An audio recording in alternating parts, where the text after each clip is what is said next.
Hola mi gente. Em, Hoy tengo en la cabeza una serie de condicionantes sobre cosas que he venido reflexionando a partir de ciertas experiencias, incluso aquí en donde yo me encuentro, con relación al comportamiento de, de la gente con relación incluso a los mitos en cuanto a la comunidad cubana. Me refiero a cómo funciona o cómo funcionamos como cultura cubana frente a otras culturas en el mejor lugar para saber eso. El mejor lugar para saber eso es en Miami, que es una ciudad multicultural que, que en un supermercado, por ejemplo, no solamente te encuentras mmm, todas las posibles variantes de la gastronomía latinoamericana, con sus, por supuesto, sus limitaciones, que quede muy claro, porque no he podido, por ejemplo, por poner un ejemplo, y para nada, ni es una crítica mala, ni buena, ni constructiva, es una verdad contundente. Comerse una buena fruta en Miami, eso sí está bastante complicado. La que sea, de hecho. Entonces, por eso digo con sus limitaciones. Pero bueno, encontrarse en un supermercado una serie de productos que más o menos te llevan o llevan a todas las nacionalidades y sobre todo a los latinoamericanos a poder acercarse o tener un contacto con su gastronomía de una manera mucho más directa, es posible en Miami. Es contundente eso. Más que en cualquier otra parte del mundo, me parece a mí. Y también, bueno, la cantidad de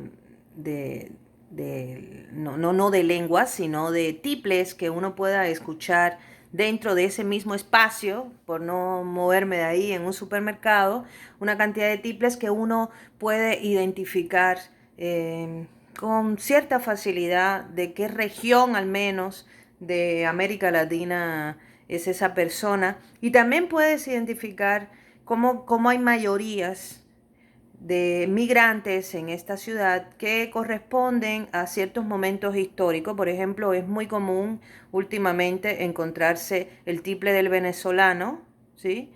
Porque, bueno, hay una situación histórica que lleva ahora a haber una migración mucho más efusiva y más mayoritaria de venezolanos en correspondencia a otras migraciones. Y además Miami tiene otra característica que las diferentes zonas en las que se divide la misma ciudad tiene el mito, existe el mito y un poco de verdad, ¿sí? Que allí habita una serie de nacionalidades, ¿no? Por ejemplo, hay una región donde se le llama, como en esta zona bien más nicaragüenses, en esta zona, como es la zona de Homestead, se dice que viven los mexicanos. Bueno, en la zona acá de Sweetwater, los nicaragüenses. Y por ejemplo, en la zona del Doral, los venezolanos. Hialeah, los cubanos. Pero bueno, en realidad hay una mezcolanza. Y todos esos puntitos minoritarios de latinoamericanos, digo puntitos minoritarios con relación a otras mayorías que emigran, insisto, por consecuencias de tipo histórico. Esas minorías se encuentran pues prácticamente en donde pues puedan vivir, ¿no? No necesariamente van en búsqueda de acercarse a su misma cultura, ¿verdad? La mayoría de los cubanos buscan, como también me imagino los nicaragüenses y me imagino los venezolanos, buscan estar más cerca de lo que se les parece, ¿no? Como todos hacemos como esta búsqueda, que es una especie de búsqueda nostálgica de una búsqueda de identidad, una búsqueda de sentirte que no estás tan lejos de lo tuyo y en compañía, ¿no? Entonces los cubanos parece ser que tienen esta tendencia a buscar las zonas de Hialeah como los demás también, ¿no? Es una condición humana. También está la otra condición humana que es huir de lo mismo que ya a lo mejor te molestaba, o es huir de de ese mito también, que aparentemente tú al buscar lo que se te parece, entonces en consecuencia estás rechazando en ti mismo tu posibilidad de soledad.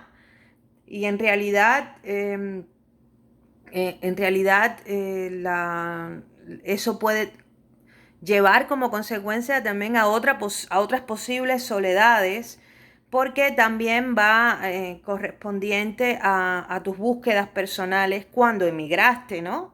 Esas son otras cuestiones, porque incluso yo he escuchado al propio cubano que hace una reflexión por ser muy benevolente con ellos sobre el por qué jamás vivirían en Hialeah, o bien ciertas expresiones que tienen cierta connotación de menosprecio a la gente que vive en Hialeah o al tipo de persona que hay en Hialeah, como también hay esta condicionante a el reconocimiento de un barrio bueno, de un barrio de medio pelo, un barrio malo, un barrio donde te define, ¿no? Y eso no solamente sucede en Miami, ¿verdad? Eso sucede en cualquier parte del, del mundo. Me imagino que en donde las mentalidades sobre tu condición social, tu condicionante social, tu clase social, lo que socialmente te define dentro de cierto marco socioeconómico, te, te hace relacionarte con cierto espacio, ¿no? Tu relación socioeconómica va en relación con el espacio y también en relación con mi propia relación con el otro.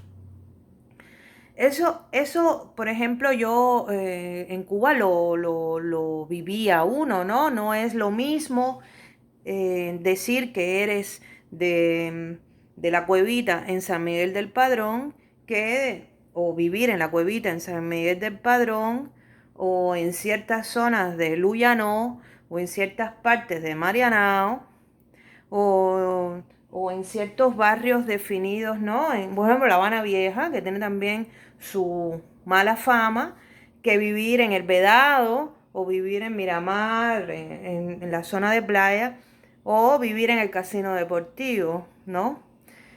Y eso hacía como que una gran diferencia, no solamente a nivel socioeconómico, sino a nivel de tus propias relaciones humanas, de las propias amistades que tú podrías construir, ¿no? En esa Cuba que también estaba convulsa de de la materialidad y que a pesar de la situación que nos podía a algunos unir desde un punto de vista espiritual y que en algunos casos se hacía excepciones, como en todas las reglas, sí había esta situación en donde el otro estaba en un cierto lugar socioeconómico a diferencia del otro, ¿no? Incluso construía, en algún momento también lo referí, construía las relaciones de pareja, ¿verdad? Incluso podía hacerte a ti una mujer más fea o menos fea. Había mujeres que a lo mejor no estaban para nada, a lo mejor no podían ser para nada interesantes, pero pertenecían a cierta situación socioeconómica o eran hijas de alguna persona o tenían cierta fama o bien tenían o construían o poseían alguna situación material y eso las volvía bastante interesantes porque todo es en contexto. Yo esto lo refiero porque, por ejemplo, cuando la gente hace un poco de crítica a eso que sucede aquí en Miami, en esas grandes diferencias, que no solamente están dadas por esto que yo acabo de decir, yo les recuerdo que eso ya en Cuba sucedía y que por lo tanto es una condición humana recurrente porque incluso cuando yo llegué a México, a la Ciudad de México, también pasaba. Y pasaba no solamente con los mexicanos, también pasaban con los cubanos que ya radicaban ahí y que siempre era bastante común la pregunta de ¿en dónde vives?, ¿no?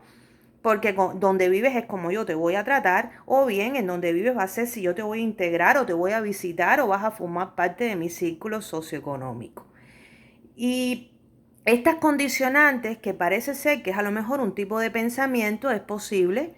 Yo no sé si en Europa hay un pensamiento más avanzado en cuanto a no poseer esta situación clasista, que es posible que no, porque me parece a mí que ya es casi como una especie de identidad de la humanidad que no hemos superado.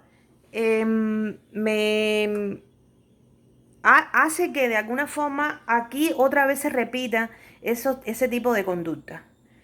Eh, el, la otra situación, por ejemplo, que uno puede percibir aquí en cuanto a, a estas diferencias aparentes, ¿verdad?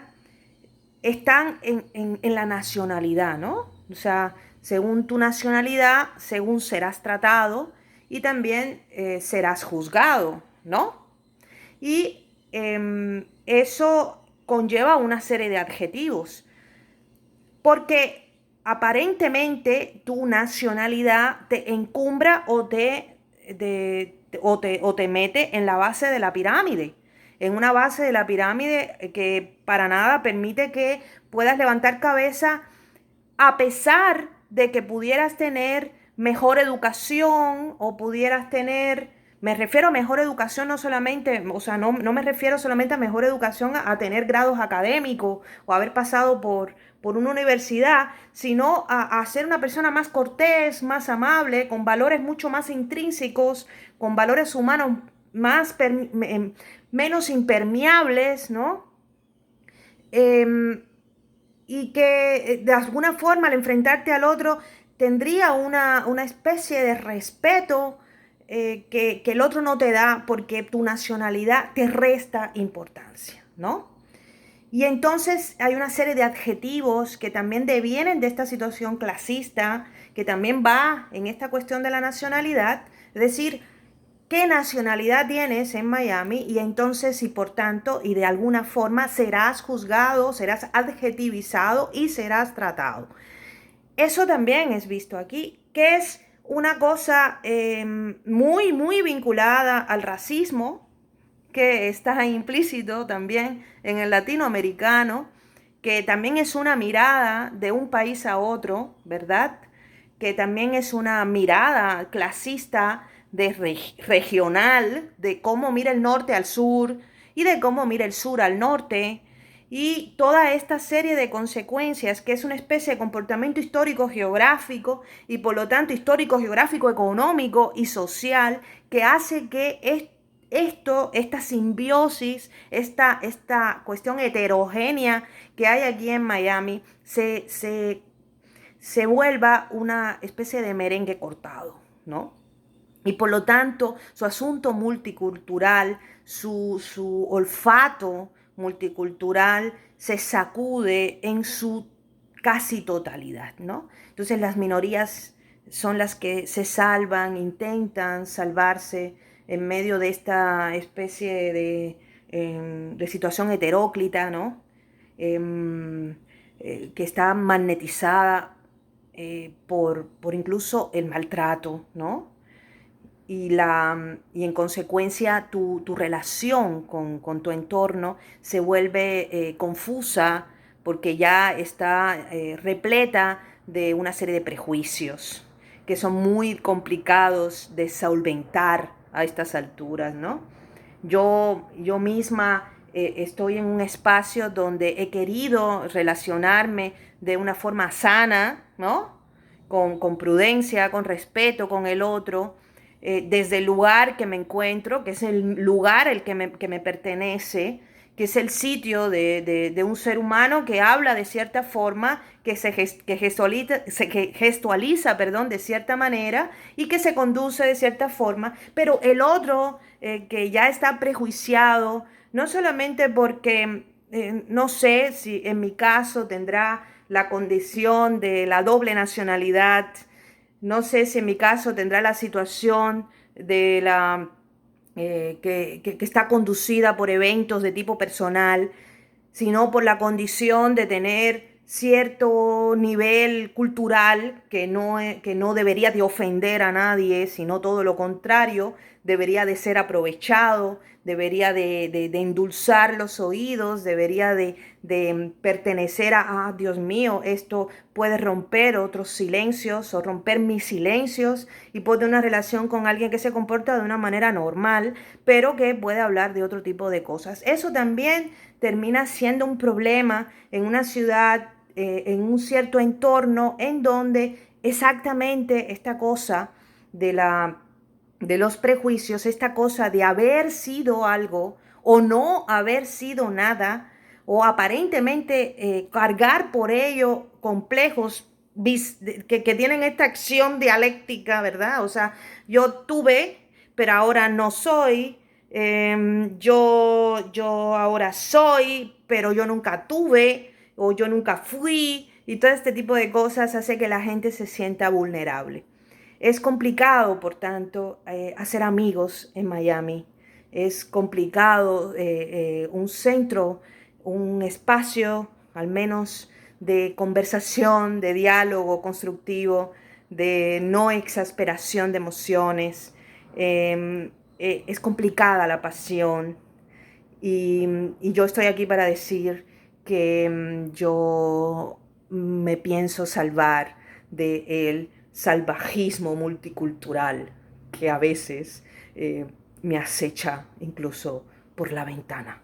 Esta reflexión para el miércoles es el día atravesado de la semana con Maite Acosta.